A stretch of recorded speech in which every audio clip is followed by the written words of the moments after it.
Duwa naman ka subject sa gipatigayon ni drug bypass operation sa may San Jose Antique ang napatay matapos ginaligar nga nagbato sa kapulisan nga tuyo dakpon sila nga duwa. Aring balita ang itutukan ni Josel Huesca.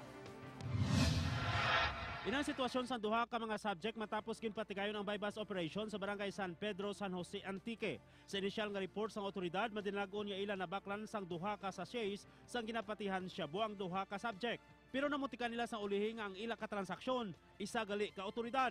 Gani isang hanang nga dakpon si Jennifer Gubatanga, gingabot sinang iya armas luthang nga kalibre 38. Samtang si Gerald Gubatanga nagauyat naman sang granada sina nga tion.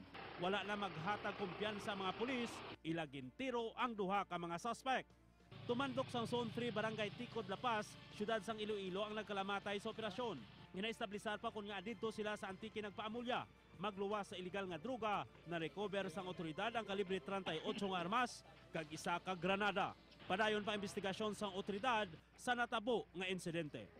Josel Huesca para sa One Western Visayas.